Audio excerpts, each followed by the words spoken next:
You know the vibes, man. It's the new movement, DJ Drewski. I'm in the building, hanging out with the one and only business. Yes, sir. Big business in the building.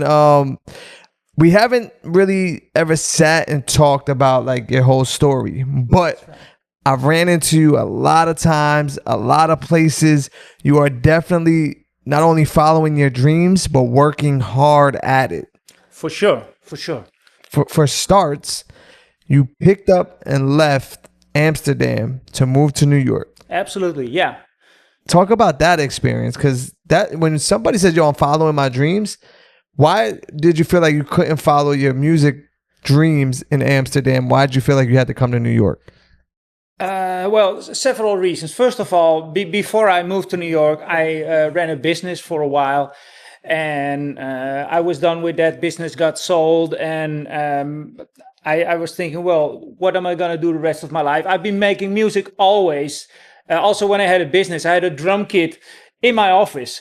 So when everybody was home, I just took out the sticks and just smashed the drum kit and make some beats at my office, basically. Well, that ended, and I've been coming to New York on and off, and I always had to feel New York fits me like an old coat. Like it just felt good. And I increasingly felt dissatisfied with the Netherlands. It's a very small town mentality. I mean, Amsterdam is great, right? Right. I mean, everybody who's been to Amsterdam knows the free smoke, free hose. Well, not free, but right. Hose. Right. Everything. It's a beautiful city, but the small town mentality really started to get to me. And I was thinking, like, there is hip hop culture in the Netherlands, but it is small and it is very secluded. Everybody keeps their performing locations to themselves, and everybody's very distrustful of one another. And the style, it's not really hip hop; it's more reggaeton, and not like the good reggaeton, like Puerto Rico reggaeton, right. Dutch reggaeton. It just sucked a little bit. It wasn't you. No, it wasn't me. And I already felt like if I'm in New York, the music I hear on the street, that's what I like. That's the shit the kind of feel that I like. So at some point I thought, well, I'm just gonna go there. I'm gonna get papers, and I did the whole 9 yards paperwork, filed the papers, boom, COVID. So in the week that I filed the papers, the whole country locked down. I thought, well, we'll be out of here in 6 weeks. Right. All good. Well, that took 2 years, obviously. And after those 2 years, during COVID, I got really fed up with the Netherlands because of the mentality. You get to know people in a whole different way when you're in a pandemic, and not a good way. Right. So I thought I just wanted a whole fresh start. And right after the pandemic, during the pandemic, I took a job at an American company. So I thought, well, if the pandemic is ever over, I moved to New York and within the company, and that's exactly what I did. And then the whole thing with visa, I think anybody who emigrated to the United States will relate to that kind of shit. It is extremely stressful and bullshit that happens at the last moment. Well, it was enough for like a 5-minute song. I played it for you. Yes, 4 minutes, 33 seconds.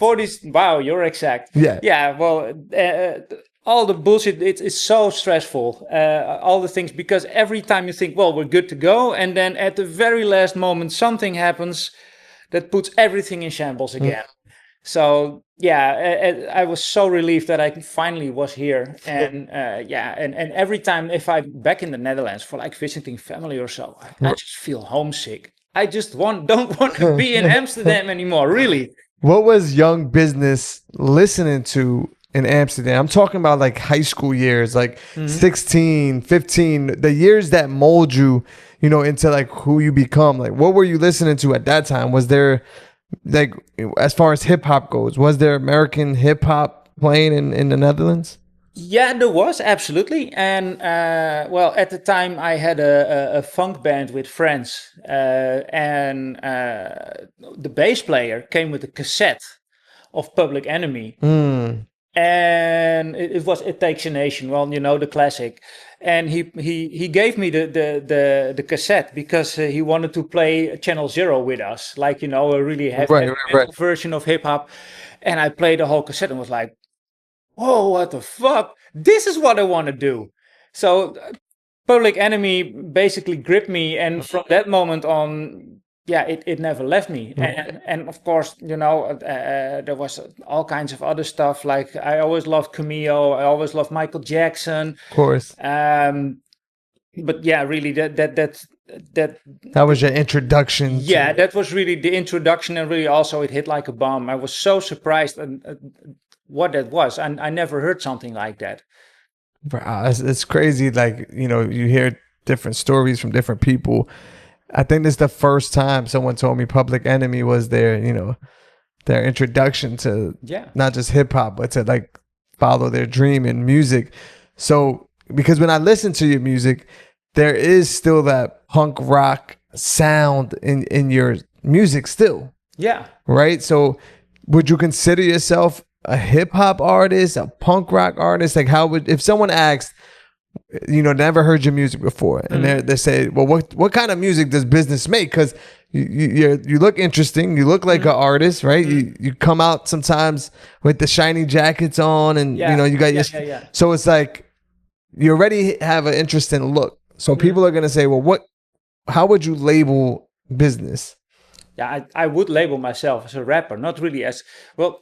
What I always try to do is stay away from that punk rock, but it just seeps in anyway. Yeah, right. I mean, that's just the heritage, I grew up in a white country with a lot of rock influence. You hear it on the radio, so I try to push it away, but it just seeps right back in. And it's also because in my formative years, then bands like Rage Against the Machine, like those that type of music was very popular. So that also stuck with me. Gotcha. And as far as instruments go, because I know you said you produce your own music. Yeah. What are you playing? Are you playing guitar? Are you playing drums? Like when it comes to producing these records and making these beats, what instruments is Business actually playing live? All of it is played live, basically. Wow. So everything you hear, most of it is modular synthesizer. So it's like I've got this huge wall with buttons and patch chords. That's I think 90% of the sounds that you heard is that. I play Fender Rhodes, I play guitar, play bass, although my bass is still in Amsterdam. I play drums, and flying my drums over here, I cannot play them here, so I make drums with the modular synthesizer. Right. I do hand percussion, and rap and sing. Wow. So not a whole wide thing. Multi-talented. You can say that for a while. And on top of producing the music, making the music, he performs these songs like a beast. Like when you hit that stage, you turn it on. Like it's go time. Yeah, absolutely. I always say all the way is the only way, and I even used to say like if it's only a really good show if I come off the stage injured, but I cannot say that in the US because everybody then thinks I'm gonna get damages. Right. But really, there have been shows where I've been jumping so hard that I didn't even feel that I hit the stage lights over me, and then I thought like, oh, damn, I apparently hit something. So I just go all the way. That's just I don't know any other way. I just go all in. Speaking of live performances, congratulations on doing a couple shows on the Chef G and Sleepy Hollow tour. Yeah, that had to be a pretty big accomplishment for you. Absolutely. Well, especially because I've been listening to Chef G a lot, right? And I made songs inspired on that Chef G Pop Smoke type of sound. I always loved that sound, and if those songs come up, things like It's Lit, it's there. I love it. Right. So how was that experience coming out on some of those stages? You weren't just performing in New York. You're in PA. You're in these different states. Yeah. And do you feel like everywhere you go, it's the same type of love, or did you feel like you get more love in New York? How's that? Oh, it's very different. There was, of course, the weird show in Jersey where like a few people weren't feeling it, and the rest of the people like, what's your IG? What's your IG? Right. So it was a really weird experience. But what I've got in like the 150 shows that I did before, I performed a lot, really. I always got love. Really. And for example, I opened for the Lux in Claremont, 2,400 people. And I was thinking, like, you're the opener, so you're on stage, Right, you do right, your right. song, and you go back. And then the organizer said, yeah, you go in the pit, watch the rest of the show. And I thought, well, I just sit in the pit. And everybody wanted selfies with me and videos me. You're the guy, you're the business guy. Even when I went outside, when I went home after the show, people still like, yo, hold me up. business, Yo, biz. And it's everywhere. So in that respect, that one show was weird, but it was really, I think, one group of drunk guys. Yeah, of course, you're gonna get that. And actually, that was really sweet. There was one kid who, as soon as I did that song about the police, he was doing his thumb down, so I think he's a police or something like that. And he actually found me on Instagram, and then he sent me a whole rant about I don't know that I apparently I'm never gonna get pussy, and I'm gibberish or whatnot. Right. No, I found it really cute. I found it so cute. But yeah, but all these other shows, everybody. If they never see me, they think, who the fuck is that? And then often, right. If it's a new show where I wasn't know yet, they think, well, it's a white rapper, so put him first. Then we have had the worst of the worst, and then I start, and everybody's like, whoa, what the fuck? This is actually cool, right? And then I always get love. So yeah. So now you kind of use it to your advantage, where people are having the unexpected. You're kind of like unexpected. So you know that, and you're kind of using it to surprise people. Like, yo, you thought it was going to be something else, and now I'm here turning up to new Ferrari. Like, right? Oh, yeah. Well, it is not really on purpose, but is there another way? Right. I mean, there's a lot of white rappers who just think like, yeah, yo, I'm a rapper, and they have no idea. They don't understand the heritage. They don't understand the culture. Right. And they just do what they think a rapper does. So that's what everybody expects. So it's kind of natural. But yeah, it is, of course, it's a surprise. So you feel like the other white rappers and white DJs mess it up for guys like us, and now it's more pressure on us. Yeah, I think so. Absolutely. Yeah, right. We've got an expectation to fill. Right. Absolutely. Although I've seen more good white rappers and good white DJs, but it's a mixed bag. Of course. I mentioned New Ferrari. Yeah. Which is, the energy on that record is sick. Yeah. Where did that concept come from? Because this is like kind of like a single. I've seen you perform it multiple times. Yeah. Before Chef and Sleepy's shows. And it always, catches people off guard, and they start turning up. And by the second hook, they're singing along. Like, where did this whole concept for New Ferrari come from? Well, where it came from is a friend DJ, DJ Black Friday. He played a song from Ace Hood that in a new Bugatti. Right. And I found that line, that stuck with me. I found it magic, and I thought, I got to do something with that line. And I was also thinking like, yeah, but those supercars, it's kind of bullshit, I think. Like, then you have this very expensive car, and then what? Everybody's impressed or something like that. I'm not really into supercars. So I thought, you know what? I make a Ferrari diss track. And I want a Ferrari diss track that everybody's going to sing along. So that's how it started. And then over time, every time that I performed it, I adjusted the song. Right. So I just watched how the public responded. And each time, I mean, it has had 4 different choruses, 5 different intros, and it's been longer, so shorter and shorter. Right.